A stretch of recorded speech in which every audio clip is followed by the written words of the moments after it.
All right. Welcome, everybody, to Reaction Monday. We do this every Monday, talking about week 5 right now, week 5 of the NFL.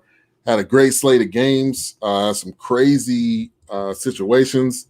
We'll talk about the Dak injury. Seahawks are 5-0, and then the Steelers are 4-0. As this season continues to go along, it's only going to be, more and more injuries, unfortunately.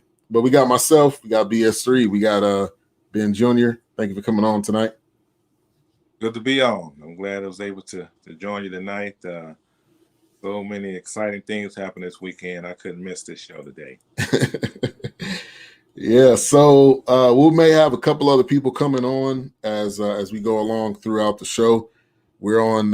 We got to start on time when we on Facebook because they don't let you start later. You got to start at least within 10 minutes of your start time. So, and we have a game on today. We got Saints and Chargers. Then we have a game tomorrow, which I thought, with everything going on with COVID, it's just a weird situation now. So, what was your initial thoughts, on week 5? What were some of the things that kind of stood out to you that, caught you off guard or surprised you? Well, I have to go with the injuries, first of all. Those was, I guess, the ones that everybody thought and kind of, upset and disappointing, what happened to Dak. But it was inspiring to see, Alex Smith come in. And I hate that he came in the situation where Haskins was benched and demoted to third place. Third string, yeah. Third string. And then Kyle Allen got a little bumped. I don't know if it's concussion or testing.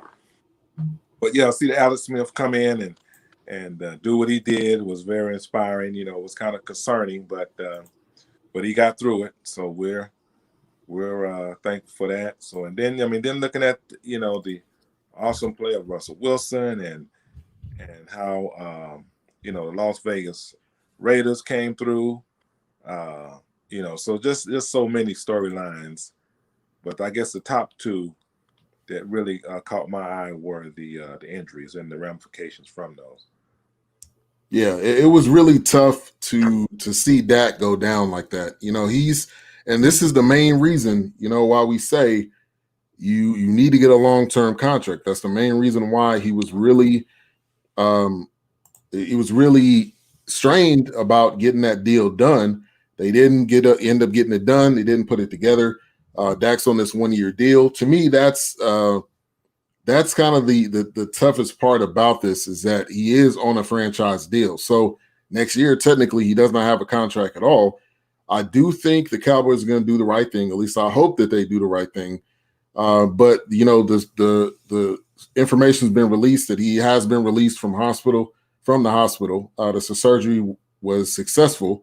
He is now at home and he is recovering. So that's a good sign because if you look at like what you just mentioned, you look at the Alex Smith situation, the amount of time of his recovery and also just the injury, the continued issues that he had with there being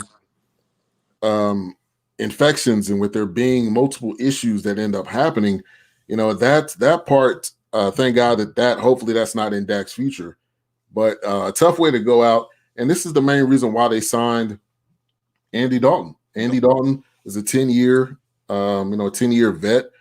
He's not a Pro Bowl caliber quarterback anymore, but that's why you sign someone like this in these types of situations. Right. And the thing about it is, it really made me reflect on, Gordon Hayward, because when I saw that gruesome injury, it was very similar to where his foot, unfortunately, was turned the opposite direction, and they basically gave him the same amount of time. They said, 4 to 6 months as far as recovery time, but it took him, over a year.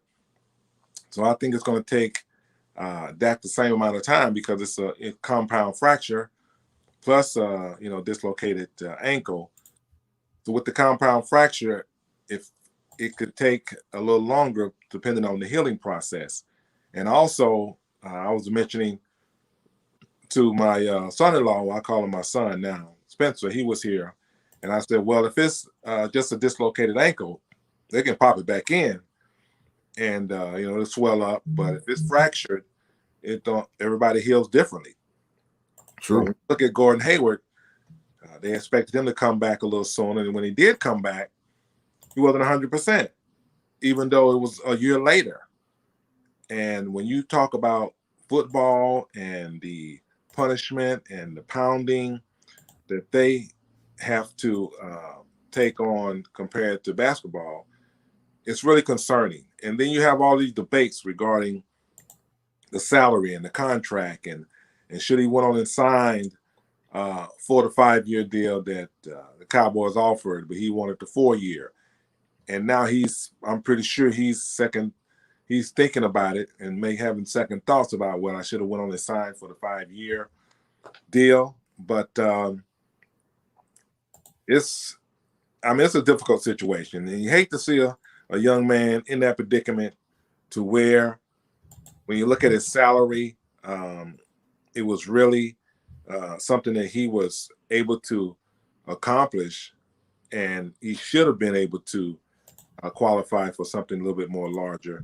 When you just look at what he were making over the past 4 years, I mean, ever since 2016, from his rookie contract all the way up to what he was making in 2018.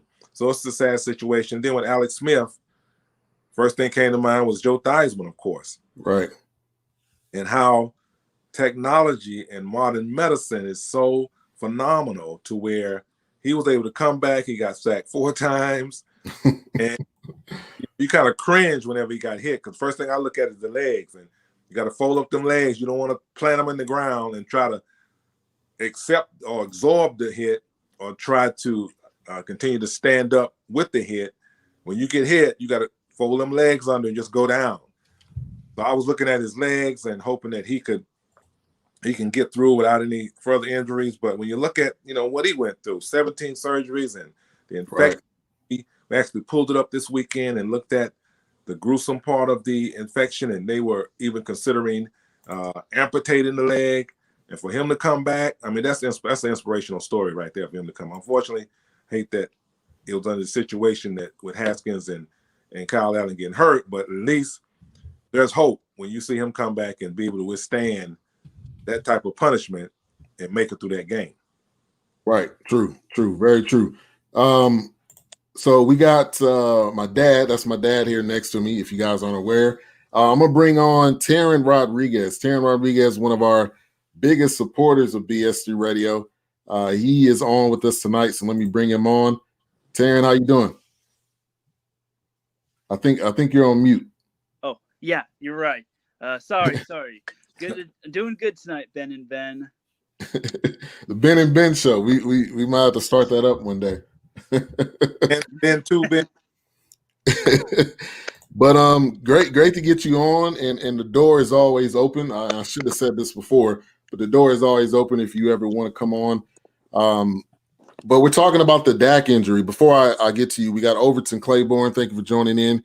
We got Michael McPherson. He was on the show over the weekend. But give me your thoughts on the Dak injury, and what was your initial reaction to it? Yeah, that Dak Prescott injury was just so terrible. Like, I was hoping it was just like a pulled muscle or a hamstring injury, and then I see the foot, I see the replay. It's like, I'm like, oh, that's not good. That is not good if you're Dak or a Cowboys fan. So honestly, it was so tough, and at the time I was thinking, could the Cowboys be losing? But then Dak and the Cowboys were just willing their way back, and then it's like, oh, now I want the Cowboys to actually win tonight or today. So it's really tough considering going forward. Like they're 2-3, but both of those wins have come in one-score games. Like, they don't have any true standout victories. Like their wins are a combined 0-10 from those two teams. So hopefully Andy Dalton does get the job done. I think he can, considering he has had quarterback experience being back in Cincinnati, and also he's known for aiding teams that are needed, even if it's not his own. Like a couple of years ago, I think it was in 2017, he helped the Buffalo Bills make the playoffs by having the Bengals, who didn't even make the playoffs, beat the Baltimore Ravens, and that was pretty much the spoiler of all spoilers. So, yeah, I'm confident in what Andy Dalton can do, especially since I think he's the most playoff groomed quarterback, because Daniel Jones hasn't had playoff experience. Alex Smith has had experience, but he hasn't had too much experience. And then same with Dwayne Haskins and Kyle Allen. And then Carson Wentz hasn't really played a whole lot of playoff games. Like last year, I think was his first ever playoff game, and then he got hurt because of Jadeveon Clowney. So I think of all the quarterbacks currently in the NFC East, I gotta go with the Andy Dalton. I think he's the best bet to help the Cowboys win that division. Yeah, I think honestly, what I said is that they could give up. They could give up on this entire division, making it to the playoffs. Like, to me, it doesn't even matter. Just forfeit and allow someone else to get in. I think we might have some feedback. Taran, I don't know if that's on. Is that on my end? Okay, but at the end of the day, one of these teams has to make it, but it shouldn't be the Cowboys, and I don't think it even should be any of the other teams. They just need to forfeit and move on. That would be my choice. But obviously, somebody's going to get in. The Eagles had a bad loss, this week. Them losing. Let me go to who they lost against. They lost to the Steelers with a huge, a huge game. And a huge performance by Chase Claypool. First of all, who is this Chase Claypool? The kid's from Old Dominion, I believe. But what a performance by him. 4 touchdowns, 3 rushing, or 3 receiving, 1 rushing. Like, that was a major highlight of Sunday. Yeah, and I really think that getting back, to the Cowboys, I was really impressed with the running backs this past Sunday, and how they're picking up their game, and it's going to force the Cowboys to actually run Zeke, because when you have some of the commentary was talking about Mahomes, when you have somebody as explosive and talented as Dak, then you tend to rely on him a lot more. And we talked about how he's leading actually the NFL, in passing. He's got over what? He's 1690 and 9 touchdowns and 3 interceptions. So Andy Dalton can be a good manager because of his experience and his history with the Cincinnati Bengals. But I think they're going to have to rely on Zeke a little more and let Zeke do his thing, because if you look at the situation now, you can't afford to get Andy Dalton hurt, considering that he's a veteran, but he's got some age on him. So that's what I'm very excited about, how the running backs were really showing off this past Sunday, and how Zeke now is going to have to step up. Yeah, this is going to be very important going forward throughout the season. And if Zeke's not on, that's going to be a problem. They're probably going to lose multiple games. So I think Zeke is important. Also, Tony Pollard, who's the backup, he's also important. You give him some run, give him some opportunities and some chances, so that they can kind of split the work. But Andy Dalton just doesn't need to make mistakes, which he made 2 great passes. Not only did he make 2 great passes, but it was 2 great catches by Michael Gallup. Michael Gallup made 2 great catches, and I think that's huge.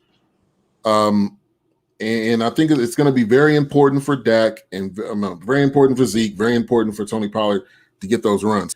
Let me see. Michael in the chat room says Dak has shown he is deserving of a top 5 QB contract. I agree. This year alone, what he's done, to me definitely shows that, because he's in certain situations and in most of these games, he's had to come back because the defense couldn't stop anybody.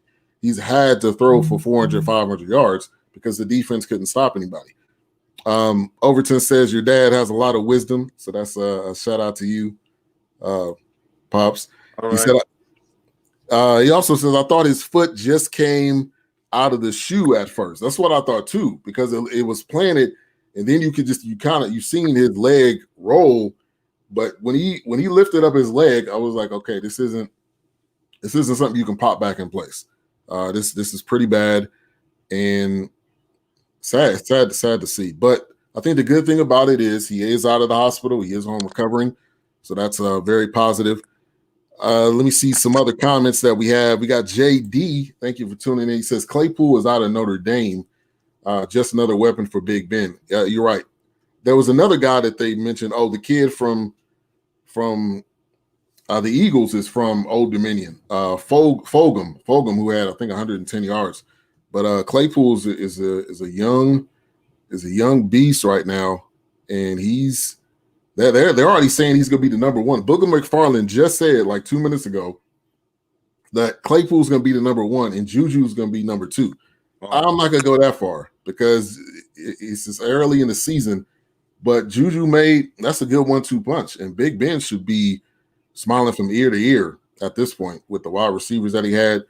He lost Antonio Brown, but now you fast forward to now, and they got a good wide receiving core to throw to. Yeah, I agree. And with Big Ben and his age, I mean, he needs somebody that can get open basically, and he's going to have some good opportunities to have a pretty good season this year, and plus get into the ranking where he needs to be. I mean, he needs to be pretty high up, hopefully, when it comes to the playoffs. That way, if they can get a bye, because he's subject to get banged up as well by the end of the year. Right, true. JD says Dalton was a great pickup for Dallas. Never assume someone will get hurt, but never assume they won't. Great point.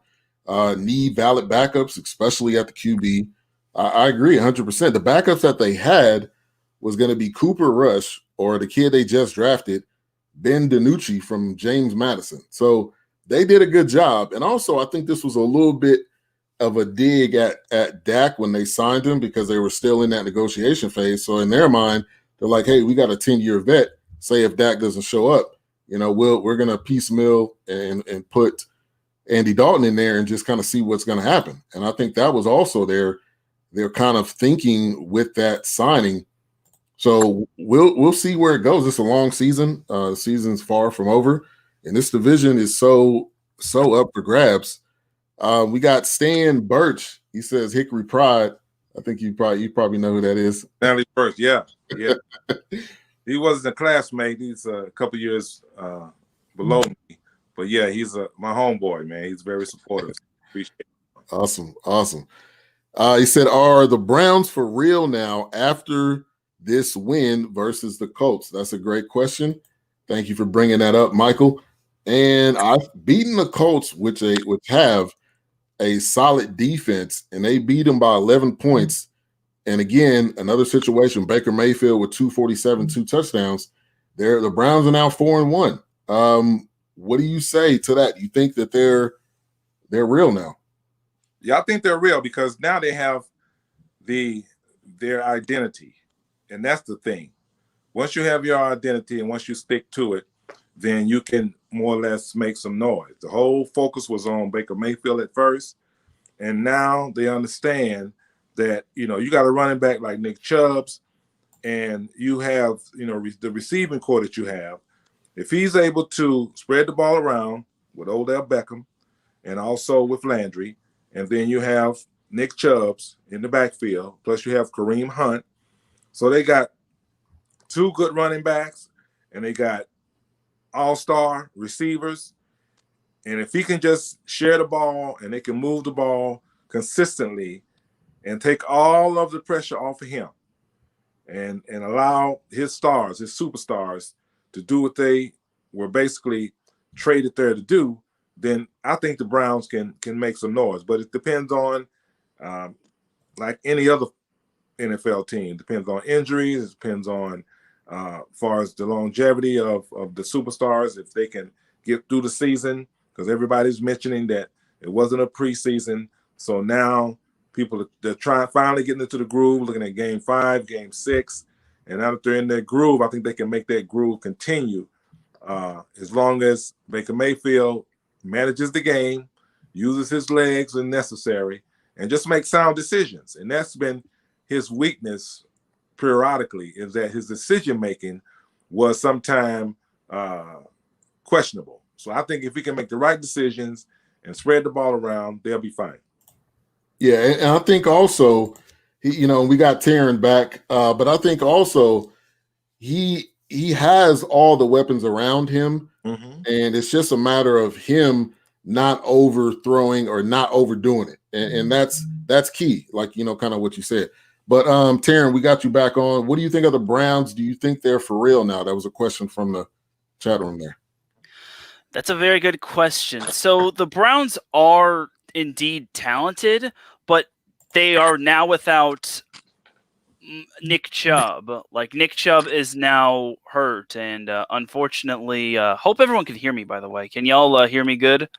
Yeah, you sound good now. Yep. All right, perfect. Just making sure. Okay, so back to the Browns. Yeah, the Browns have been quite the surprise team, and they know that they have to keep pace with the talented AFC Norths, with teams such as the Steelers and the Ravens. And honestly, I think they could surprise some teams, but their true test begins next week against the Steelers. And the Steelers wins haven't been too impressive. Their wins are their record of all those 5 wins are a combined, I think it's like 3-11 and I think 1. That's what I'm basing it off of. So honestly, the Browns versus Steelers will prove one of two things: are the Steelers for real, and are the Browns for real? And can the Browns win without Nick Chubb? And does Big Ben have enough in the tank to take on that pesky Browns defense? Because honestly, I think the Colts, they're a good team, but Rivers just did not have a good game yesterday. And honestly, I expected so much better. I know the Colts are also dinged up as well in terms of injuries on their front, but I expected the Colts to do a little bit better. So I think next week is a big test for the Browns. And to me, I think they kind of passed with their win over the Colts. One moment that was actually pretty funny was that Cody Parkey double doinked it, almost like double doinked it again, but then he doinked it in, which was pretty funny. And that probably had Bears fans pulling their hair out saying, oh, now he doinks it in instead of doinking it outside of the goal, the promised land. So yeah, that was a pretty funny part. But I think the Browns are a very interesting team, and I think going forward, they're not to be slept on. They're not the same old Browns. That is 100% true. And Michael says, but they still have Hunt, who is a starting running back. I definitely agree. The 1-2 punch of him and Chubb is lethal. So it's a little bit less lethal, but it's still serviceable. And he's still a good running back. So I agree. We got another question. Can the NFL survive the COVID outbreaks that we've seen so far, or will that rescheduling issues become too much to overcome? This is a very good question, Stan, especially week 5. We have games pushed to next week. We have a game on Tuesday. We had a game on next Thursday that got canceled. And I think they're going to make it through this, but there may be an extended week of the season. I think that's what's going to happen. Because if you keep pushing out games week after week, eventually you're going to have to extend the season, which they've already talked about doing this. And honestly, they got time. It's not as if we're running out of time. I mean, they start their season at a regular time, so they can extend it a week or two, which I think is probably what's going to happen. But Dad, I'll let you answer that question first. What do you think about COVID outbreaks and what that's going to do? I think it's going to basically affect them where they can extend it, like you said, for another week or so. The NFL is going to get through this season. They're determined. And I think because of the monetary benefits, they're going to get through it. But Riddell's going to have to, he's going to have to understand that you have to crack down on these CDC guidelines and these rules and these regulations, these policies. Now, they can't, emulate the bubble that the NBA did. That's virtually impossible, but they can come close to it, where they're going to have to require these players, coaches, staff, eliminate where they go. And when they do go, they have to be masked up. They have to have social distancing. If they can do that and get them to understand. See, the problem with the NFL is you have a bunch of individuals that think they're invincible. And when the injuries start coming down, they understand how important it is. And they have to adhere to the guidelines and the policies. And you're not invincible, especially a young guy. And example is clear and center is Dak Prescott, even though it wasn't COVID, but anything can happen. So you have to be precautious. You have to take all of the precautions necessary. And I think that Roger Goodell's going to have to come down hard and mandate and even these coaches are required to wear masks and some of them have a scarf over their face and the bottom of the scarf is open, which is not protecting you from COVID. So, right. So it's from the top all the way down. And I think now what's going on, they're going to ramp up what is required. They're already doing daily testing, but they're going to have to ramp up as far as the practice facilities and how they manage the players. But they're going to get through it. I think they're going to get through it, but they're going to make some changes because it's a work in progress, something we've never been through before, and we're all learning, and they're going to have to make adjustments when necessary. True. I agree with you 100%. Like, and the NFL's they're stubborn when it comes to this. Major League Baseball was the same way. Major League Baseball figured out the bubble does work, and that's what they're doing during playoff time. But you got to really think that if you want this thing to go full term, you got to set stricter guidelines, or else it's going to continue to leak out. Cam was one of probably the biggest name right that contracted COVID. Stephon Gilmore was another guy with the Patriots. They completely shut down the organization and the facilities. So I don't know what you can do, I guess, besides probably sanitizing the entire area, what you could do to prevent it. But you got to make the best possible decision, not only for the people playing, for the coaches, for their families, because they're still going home to their families. That's the other part of this. It's not a bubble where you just live there and you do everything there. But Taran, give me your take on that question. So, yeah, I definitely think it's good. Everyone needs to crack down when it comes to all these COVID cases. And to me, I think everyone just needs to do their part. And I think this season will get to the end. It just is about everyone possibly just doing what they need to do. And I think, and as Mr. Sutterth said, I think it comes down to just wearing your mask and socially distancing and not being stupid. And I think the NFL can do that, because if the NBA can get through that, as well as the NHL, I think the NFL can get through that too. But with all these COVID cases and all these shufflings, it's just going to be difficult. And hopefully the season can get through. And but I'm certain it can, because it just takes everyone just cooperating and just being smart.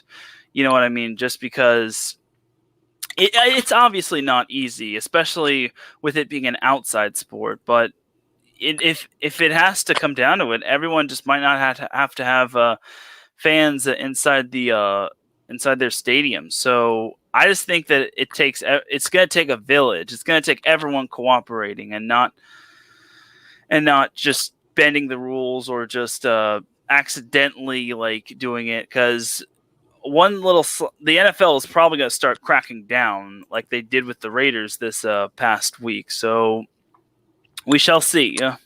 Yeah. We'll see. And they're going to be pushed to no choice. And there's a stadium, I think it was the Dolphins, that had full at full capacity in their stadium, which to me, I was like, really? Is that even smart, especially in Florida? Especially, Taran, the Miami COVIDs, is that what we're going to do? Oh, man, I'm glad you're using that too. But you gotta be smart. You gotta be careful. Now, let's get to some other games. And also, guys, you can put any questions that you have. We have Chargers Saints tonight, and Taran is a Chargers fan. He's got right there. He's got it right there behind him, that Phillip Rivers. Classic Phillip Rivers jersey right there behind him. You got to make sure that you got to put that up. Raiders Chiefs. I was completely shocked that the Raiders, not only did they win this game, but if I'm not mistaken, this game was played in Kansas City. So you go into that stadium, win a game, and they were all over Patrick Mahomes pretty much all day. And Derek Carr had 347, 3 touchdowns. Henry Ruggs only had 2 catches for 118. One of them was 75 yards. And the Raiders won this game. How many of you guys, or which one of you guys, or both, was shocked to see the Raiders beat the Chiefs? I was shocked. Definitely shocked. But I need to say this, though. There's always a game during the season that wakes one team up, and they were riding high, especially after the Super Bowl, and you have the MVP, Super Bowl MVP, and you have the highest paid quarterback in the league. So they was riding high. And I think what happened was they got a little bit, above themselves. They started smelling themselves. Yeah. And because you could just tell because of the mannerisms on the sideline. Tyreek Hill, he's been always kind of bashful, and even Kelsey, he wasn't as boisterous and also animated that he normally is. And then Mahomes, he's always laid back, but yesterday it seems like he always feels he can come back from anything. I call him the comeback kid. So he figured, well, whatever, I'm gonna come back, I'm gonna do my thing. But Gruden had them boys ready, man, and you can't overestimate or underestimate John Gruden. I mean, he's got the experience, he's got the Super Bowl experience, and he's a good motivator. And he has them guys motivated. That defense was on par, and they basically knew what they needed to do to control them. So I was surprised, but the Kansas City Chiefs needed this for them to wake up and start playing with more excitement. Even Matthews, a couple plays that he made that were questionable. So I was surprised, but I'm not overly concerned because I think this is what they needed. Yeah, and also, like JD said, it's a division rival, and anytime these two teams play, anytime any teams in those divisions play, there's always going to be a tough game. It's almost like they know what the other team's going to do just because they play them so often. And I think it just becomes a great matchup, either way it goes when it comes to division rivals. But we're going to see this matchup again. Because they are division rivals, I'm assuming they're probably going to play again before this season's over with. And I guarantee you the Chiefs are going to be better than what they were this game. They play November 22nd. So that game's going to be coming up next month. So that's going to be interesting to see how they bounce back from that one. But you got to tip your hats off to Gruden. I mean, Gruden is the guy that's been out of the game for that amount of time. And believe me, I trashed him, and a whole lot of other people trashed him when he traded away Khalil Mack. He traded away Amari Cooper. We were wondering, is he going to keep Derek Carr? And this is a statement win, but they have to do this consistently. That's one thing from a Raiders fan. He told me, I don't know what they're going to do week to week. That's true. You don't know. They beat the Panthers and the Saints. They lose to the Patriots and the Bills. Then they beat the Chiefs. Next week they play the Bucs. So they'll find a way, I think, to battle it out. And there's an extra playoff spot this year. So, who knows what happens. Let me see. Good points. Some of the cases might not be players related. It may be from them getting it from family members since it's not isolated. I agree with that there. Raiders go as far as Carr goes. That's a great point. Can he be trusted? The answer is no. Not. I mean, until he proves consistently that he can do this, I would say the answer to that question is no. How would you answer that, Taran? Can Derek Carr be trusted? So I think he can be trusted, and honestly, at this point, you kind of got to roll with him unless he goes down with injury or he's just underperforming.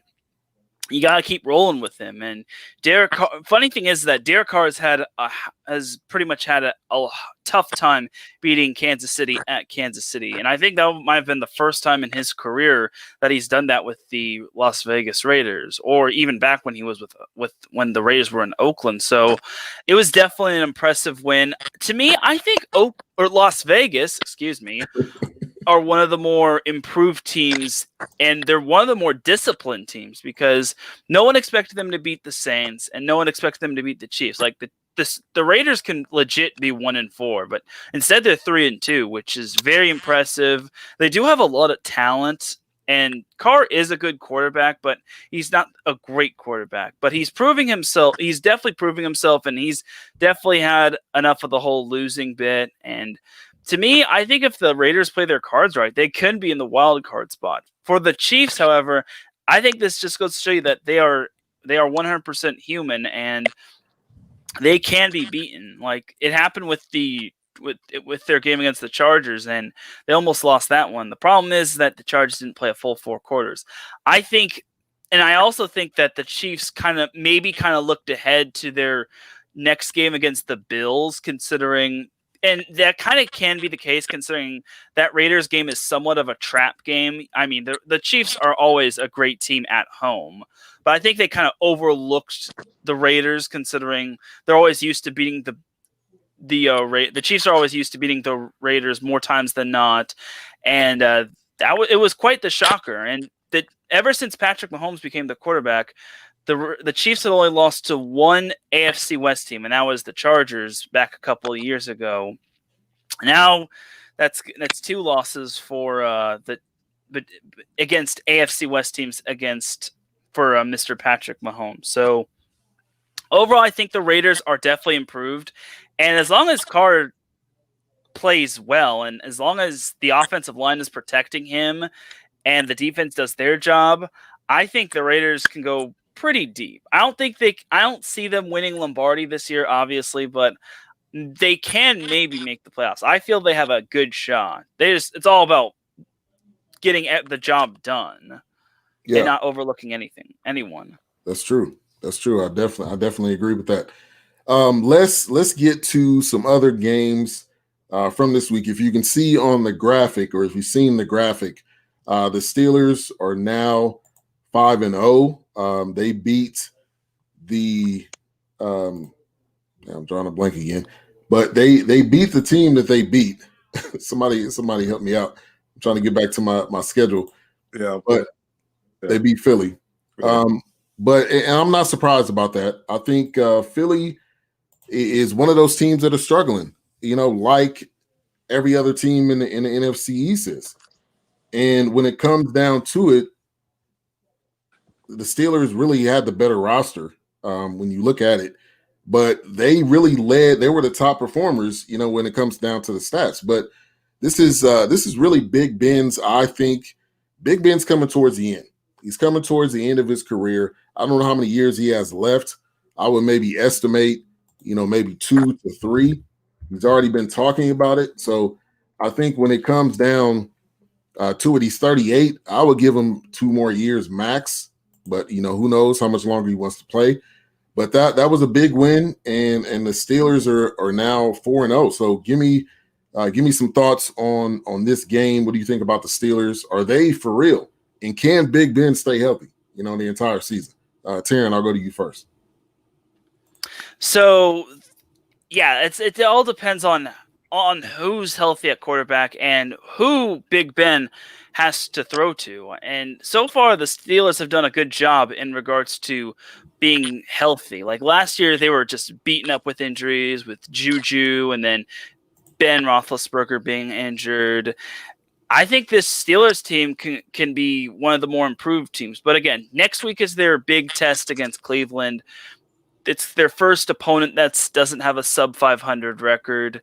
So I expect the Browns to come out hungry. And like I said, the Browns also have a lot to prove in that game as well. And I definitely think Ben still has a couple more years, at least 1 or 2 more. So, and as long as he stays healthy, of course, which he's done a good job of. So the Steelers are actually one of 3 teams that had no players opt out. The other, I think, was the Bills and the Chargers, if I'm not mistaken. And the Bills are doing good. The Chargers are almost doing good, but almost doesn't cut it. So either way, I think the Steelers team is definitely a team to watch for. If they don't win the AFC North, I could see them being a wild card team, and who knows? Maybe they could play spoiler to one of the other AFC hopefuls to get the wild card spot, because it's 3 this year. So I imagine if the Browns play their cards right,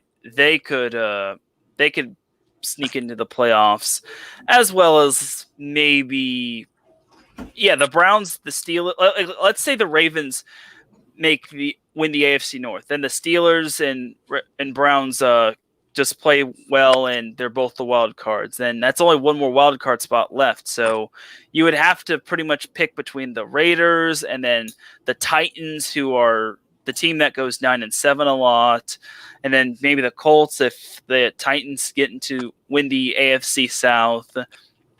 And then you also have the Patriots and the Bills as well. So the AFC is kind of in a logjam, and it's one good team is not going to be making the playoffs, unfortunately. But we'll have to see how it goes. It really does suck that only 7 teams can make it. At least they expanded the format, because if not, then that would have been absolutely donkey do.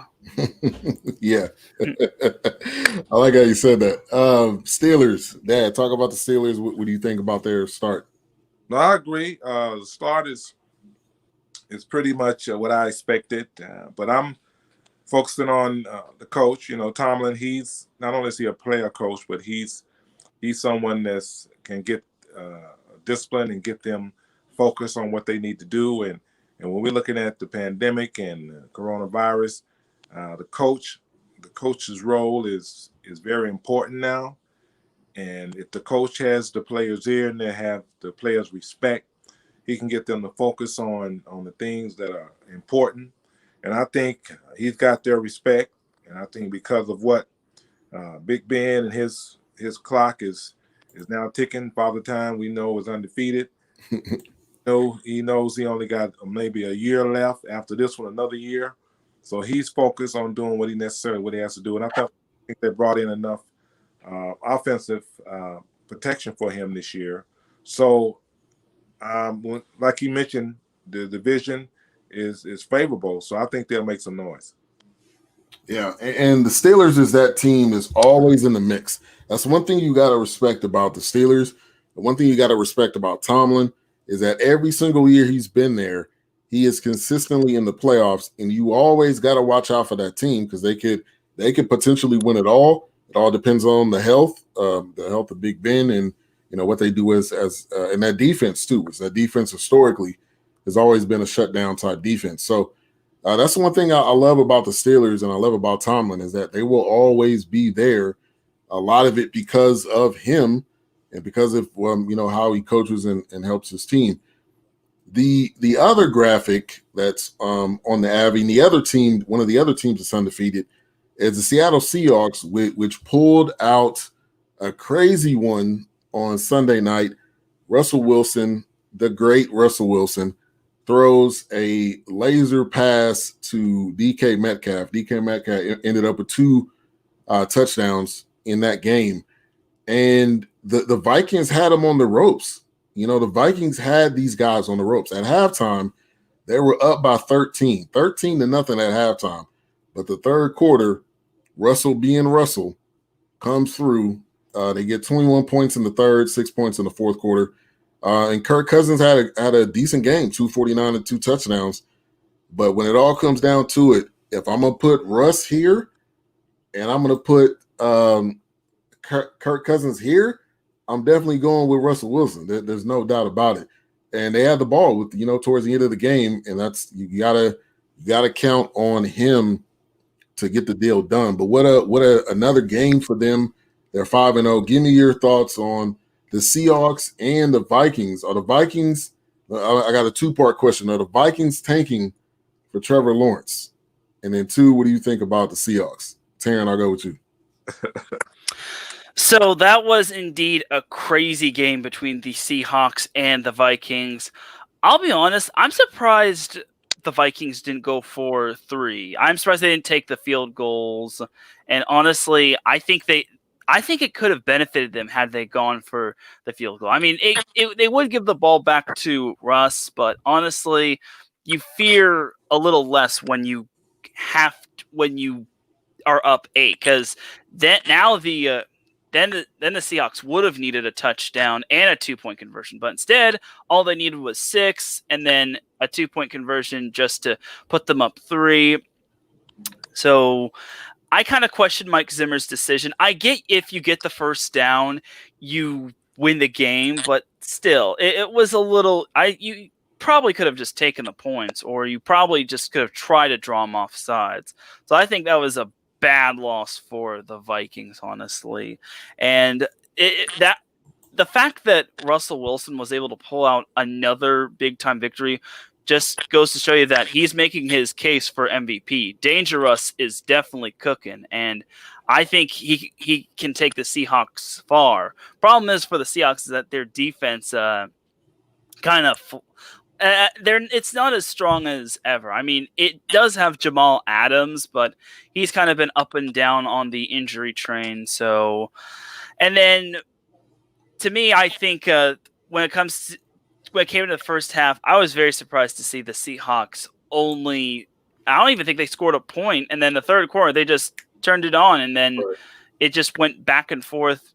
It was just back and forth action. So honestly, I think the Seahawks kind of got a little lucky. This is the first time that the Seahawks have been 5-0 in program or in their team history. Wow. But really? I think they are. It is. And honestly, that NFC West is looking mighty fascinating. I don't think anyone predicted. I mean, probably some people predicted the Seahawks being in first place, but I don't think anyone predicted the 49ers being dead last and the Rams being only a game behind the Rams, considering the Rams did kind of get a little hosed on against their loss against the Bills, but they shouldn't have been down 28-3 to begin with. So there's that. Yeah. Now, do you think they're tanking? Do you think they're tanking? Maybe I shouldn't say tanking, but do you think they want to get Kurt out of there and possibly bring in Trevor? Because when you look at the worst records, it's the Falcons. I don't see the Falcons walking away from Matt Ryan. You see the Vikings, and then the other team would be closest to the bottom. I think would be the Giants, and the Giants got Daniel Jones. Yeah, I forgot to mention that. I would say no. I think they're okay with Kirk Cousins. I mean, he's a good quarterback, but he struggles against stiff competition, against teams that have records above 500 or better. So, and it's a miracle that his team was able to beat the Texans. And I don't think they're going to tank for Trevor Lawrence or Chase Fields or whatever. Honestly, I think the Vikings just need better options for him, because I mean, offensively, they do have Justin Jefferson, and then they also have I forget the backup running back, but he did step up big when Alexander Madison. I think. Alexander Madison, I think, and then Dalvin Cook going down didn't help the Vikings matters anyway. So to me, I think what the Vikings need is better defense and or at least a better offensive coordinator, because losing Kevin Stefanski kind of stinks for them. But yeah. I think when it comes down to it, I just think the Vikings they're just missing a whole lot of key pieces. So overall, I think that the Vikings are in a bit of trouble, because I don't see how they're going to catch Green Bay, and then Chicago is looking pretty good, and then Detroit is Detroit's not looking all that great. But when you're trailing the Detroit Lions in your division, that's when you know you got to make some adjustments. I think the Lions have one win, if I'm not mistaken. Either way, the Vikings are at the basement of the NFC North, which is a major disappointment because I think I had the Vikings winning that division, if I'm not mistaken, but I'm not entirely sure. So don't quote me on that. Yeah, when you're 1-3 and you're nearby the Lions, that is a major problem, and you're definitely going to need some changes to go forth. But Dad, give me your take on this game and the Vikings and Seahawks. Well, I'm gonna go with Russell Wilson. You guys pretty much covered the division and what Minnesota is doing and what they need. But this particular last 2 minutes, you're talking about some phenomenal football. This guy is amazing. I mean, the scramble when he was in the pocket, and now he has that signature move. I don't know if he has eyes in the back of his head or on the side of his ear holes in his helmet, but he has a signature move where he can sense that the defender is behind him. So instead of going circling around, he'll go right to get the defender to go right, and then he circles around left, and he ends up going out of the pocket, outside of the tackle to where he's free. And he did that move again last night, and it was phenomenal. And the catches, I mean, I got to give DJ Metcalf some love. Even though he boggled at one touchdown, he went back to him. But on the drive itself, I mean, you're talking about 2 fourth down conversions. 2. And you got to have heart of steel. I mean, you got to have confidence in your players. You have to have that faith that we're going to get it done regardless of the situation and the circumstances. And that pass on the left side, that 30-yard completion, it was fourth down, that Metcalf went up, he placed it right up over there. 2 defenders. One was in front and one was behind. And he put it up perfectly where he was able to grab it. And then to go down and have that drop in the end zone and then have that other pass that was perfect. He wasn't wide open. There was a defender on him, and DJ Metcalf came down with that particular ball.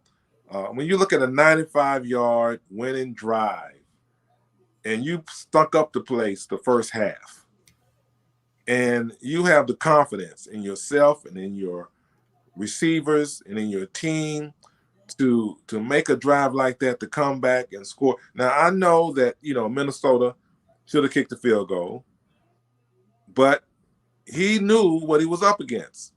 And he knew if he gave Russell Wilson the ball back, that he was probably going to make that drive, that signature drive that he's been doing. So he's definitely in the lead for MVP. I'm surprised he's never gotten a vote his entire career. And unless something catastrophic happens, he deserves to get it. And I think he'll get it this year. But that drive was Russell Wilson to the T. I mean, he's signature clutch. And there's no one better clutch to do that final drive like he can do it. And it was just amazing. And he does it with no sweat. I mean, it looks effortless. It looks like this is what I'm born to do, to make drives like this.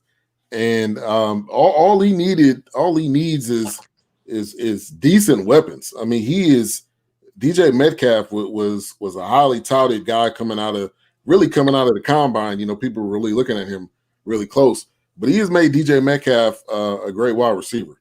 Also, Tyler Lockett. And this is with no running game this past game, too. Right. 58. He led the team in rushing with 58 yards. Chris Carson had 52 yards and a touchdown. So that, again, just shows everything that he does is beyond amazing. And he is definitely in the lead for MVP. Now, let's Ben, you want to add something? Yeah, I actually did need to add something. I still am surprised that the Vikings didn't kick the field goal, because if you go up 8, again, the worst that could happen to you is overtime.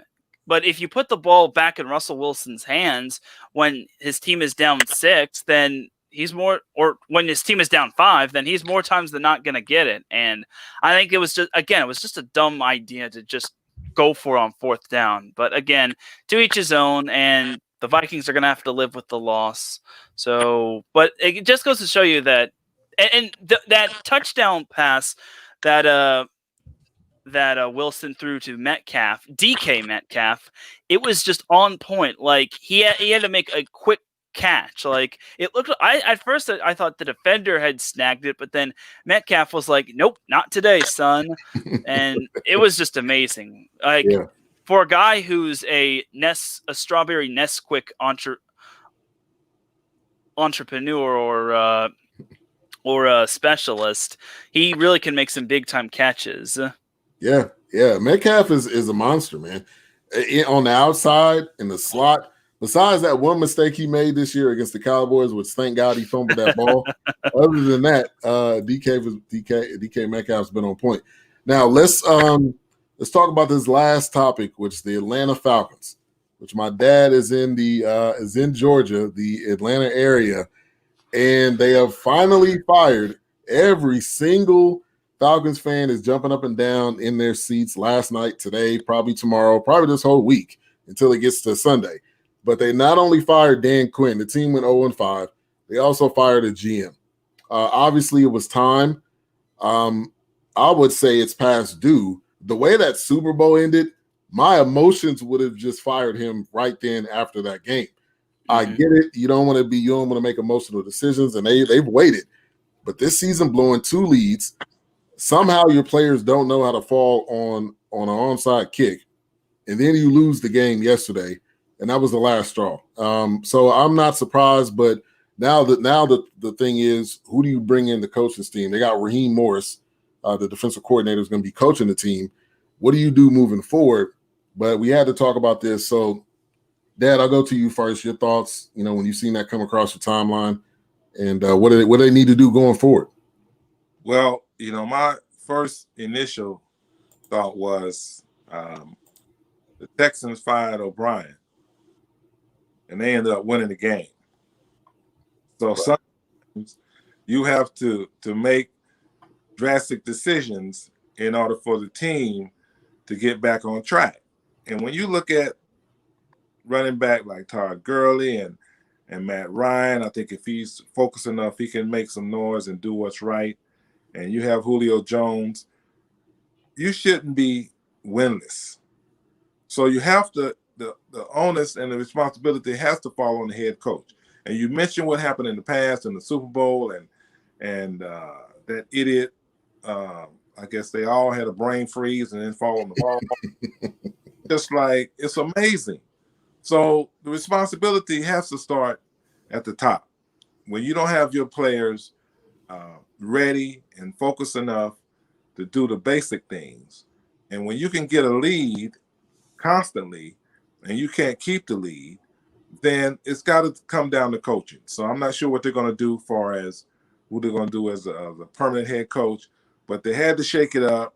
It was long overdue, and I think you'll see some results even this year with who they have now as the temporary coach, the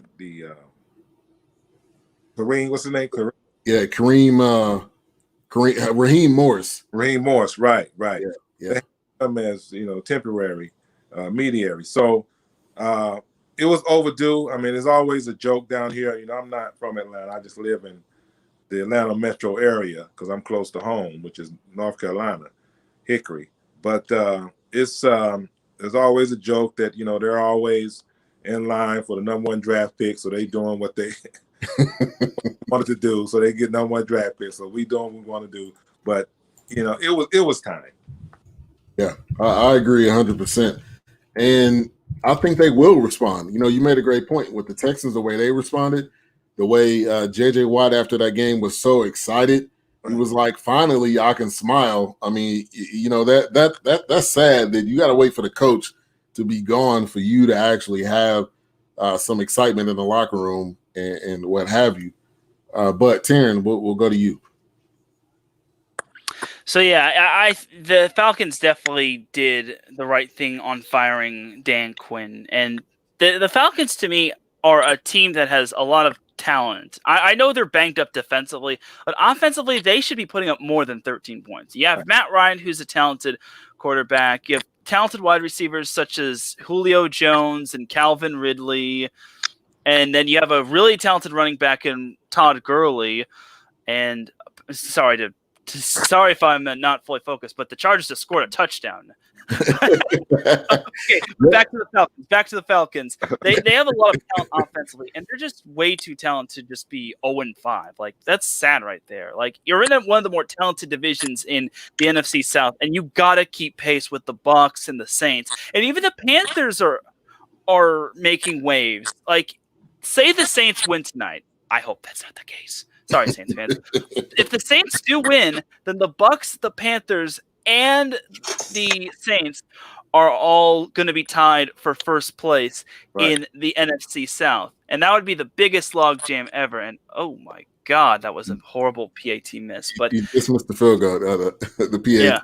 Yeah. But back to the Falcons. This is a good step in the correct direction, but they should have done this like a long time ago. They should have done this last year.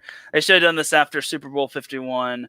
Honestly, the Falcons are just too good of a team to be wasting away offensive talent. And I keep saying that on Twitter. I keep saying this Falcons team is just too good to be wasting away talent such as like Matt Ryan and all of that. And I don't know. They're going to have to hope for Raheem the Atlanta Dream to bring some magic to them. Get it? Because Raheem the Dream or an Atlanta Dream, because that's the name of the play. See what I did there? I see what you did. And Matt Ryan is still under contract for 3 years. Now, there is a potential out in 2022, but they're probably going to finish out this contract with him. He'll be 38 at the end of this deal, and then he can probably go somewhere else. I don't see them trading him or releasing him unless, it makes, financial sense for them. But, yeah, this team should not be 0-5. And the part I'll never understand is they can't get the ball to Julio in the red zone. They give the ball to, like, 50 other people, but when it comes to Julio, they can't seem to get him the ball. He's probably got the least touchdowns on the team, and he was out. He was out this past game. So it's going to be interesting to see how the rest of their season goes. But as we get ready to round this thing out, let's go. Let's do our predictions of tonight's game and tomorrow's game. Taran, I'm not even going to ask you. I know you're going to say Chargers, so I'm going to go ahead and skip over you. Unfortunately, I'm going to say Saints because I think this is going to be a bounce-back game for them. Plus, I have Emmanuel Sanders, and I have that Saints defense on my fantasy team. So I'm going to have to ride with the Saints tonight. And it looks like you said, though, the Chargers are up 6 right now. But, Dad, I'll go to you. Who you got in this first game? I got to go with the Saints. I'm sorry. Thomas has been suspended, I guess, for a game for punching, one of his with his teammates. Fighting is normal in practice in the NFL. So this must have been a serious punch. He must have cold cocked him, or he must have stole him or something for him to get in the game. But even with him out, I got to go with Drew Brees. Got to go with the old man that they're gonna bring it out. All right, so we'll see. We'll see how that one goes. We got that one tonight, and then surprise, we got a game tomorrow, which is the Bills and the Titans. I think this is going to be a good game. But like I said earlier, if I got to pick between Josh Allen and Tannehill, I'm going to go Josh Allen. And this Bills team is for real. I think it depends on, can the Bills stop Derrick Henry? I think that is the major question mark. And I'm going to go with the Bills in this one. The Bills are going to move on to 5-0. Taran, I will go to you now. Who you got in this one? I gotta go with the Bills just because the Titans I believe the Titans have quite a bit of players on the COVID list. I believe they have Corey Davis and Adam Humphries, and then AJ Brown is probably going to play his first game 100%, but I got to go with the Bills. Their defense looks legit. Josh Allen is a great quarterback who has great wide receivers such as Stephon Diggs and your boy Cole Beasley. Yep. And then they also have David Singletary, who's a good running back too. So overall, I got to go with the Bills. This Bills team is on a mission. And honestly, I just think that Tannehill's a good quarterback and Derrick Henry is a beast of a running back, but Derrick Henry can only carry the Titans so far. And Ryan Tannehill can only carry the Titans so far as many times as he throws the ball, because he's always handing it off to Henry more times than not. So I pretty much can expect to see a whole lot of runs from the Titans tomorrow, since they're not going to have a bunch of their wide receivers such as Corey Davis and Adam Humphries. So I got Bills winning 28-17. Okay, that sounds good. Shout out to Courtney Harden in the building. He joining in on the Facebook side. Thank you for jumping on with us. Well, hopefully we'll get you back on next week. Dad, we'll go to you. Who you got? Bills, Titans?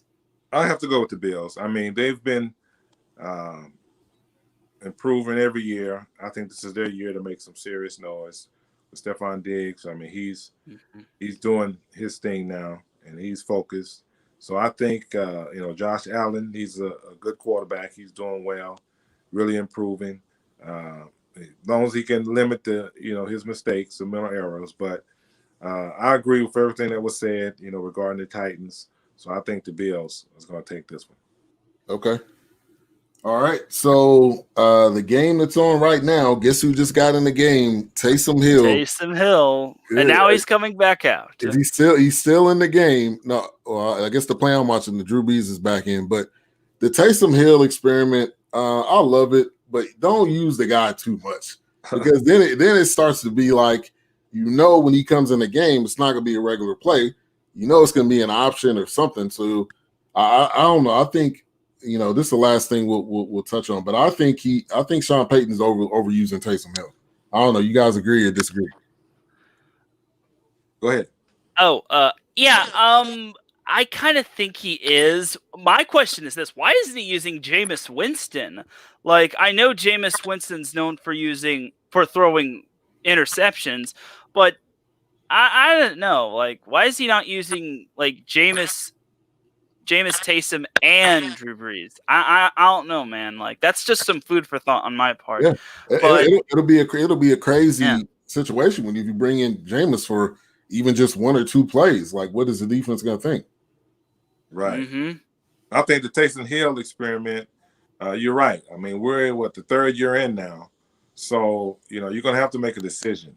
I think he should just go ahead and play him at wide receiver, or I know you want to do the shotgun, but whatever it takes to get him more snaps and to get him more reps. That way, it's not obvious what play you're going to run when he comes in.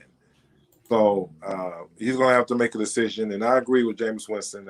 But I mean, he's probably the future.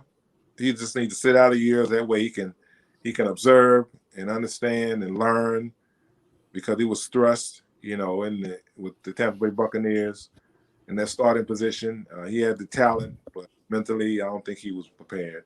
So, I think it's going to take some time for him as well. But I agree with the Taysom Hill experiment. Yeah, I think it's time. It's time to package that up. It's time to move on, pick a position and play that position. But I think this is definitely Jameis's job. Why would you bring Jameis in as a backup, knowing that Drew Brees is going to retire, if you're not expecting to hand the keys over? Because Taysom Hill, you can't hand the keys over to the guy. He does too much stuff. I mean, he's a gadget guy, right? But he's a wide receiver, running back, quarterback, fullback, tight end, free safety, punter, kicker, defensive end, cornerback, right tackle, left tackle. Yeah, you name it. That's from Spice Adams, if you get that reference. Oh, Spice Adams is hilarious. If nobody follows him, you need to. Crazy. But great guys. Thank you for coming on, Taran. Thank you for coming on. The door is always open. Whenever you're ready, Just let me know. I'll send you the link. Dad, as always, thank you for coming on, rocking with us tonight. You're welcome. My pleasure. We're excited about launching Sons of Us. So I guess we'll talk tomorrow night, but we're excited about being able to share the concepts of the Circle of Love on your broadcast. Definitely. Tomorrow night, right here at 8 Central, 9 Eastern. We'll be right here on YouTube. We'll be on Facebook. We'll be talking about the newest podcast, which is my dad and my mother, the Suds of Rust podcast, the Circle of Love, marriage, family. I'm missing one. Life. There you go. We'll be talking about that. So you don't want to miss that. We'll be right here, like I said, on these 3 platforms. You guys have a great night. I'm sorry. Let me say this. or she won't let me sleep in bed tonight. It's God, family, life, marriage. Get it in the correct order. Gotta get it. Yeah, and tomorrow I have my volleyball podcast on IE Sports Radio, Set Point, that's going to be going live at 5 p.m. Pacific time, which is 7 p.m. Central time and 8 p.m. Eastern time. It's like I said, it's dedicated to volleyball, to like NCAA men's and women's volleyball, beach volleyball, even high school volleyball and professional volleyball. And tomorrow I'm going to be talking some SEC volleyball and some ACC volleyball, because that conference race is all over the place. Awesome. And I got to tip my hats off to Taran. To be able to talk about volleyball on a podcast, you really got to have a passion for it and a knowledge for it. So whenever I tune in, I'm always learning something. I'm always learning. And talk about SoCal. The SoCal Supreme Sports Show. That's my other podcast on IE Sports Radio. That airs every Friday. This week it's going to be on at 5 p.m. Pacific time, and it talks about all the pro sports in Southern California and some college sports once that gets kicked in as well. And obviously I'm going to be talking about the Lakers, the Dodgers, the Chargers, the Rams. I'll talk a little soccer action and whatnot. I'll even talk some hockey as well, and talk some college sports like USC, UCLA, even Loyola Marymount. So definitely tune in. Okay. All right. He'll definitely be diving deep into the Lakers. But thank you, everybody, for tuning in tonight. We'll be back tomorrow with a special broadcast. You guys have a great night, Taran, and Dad, have a great night. All right. Hey, thanks, Ben. Great to be on.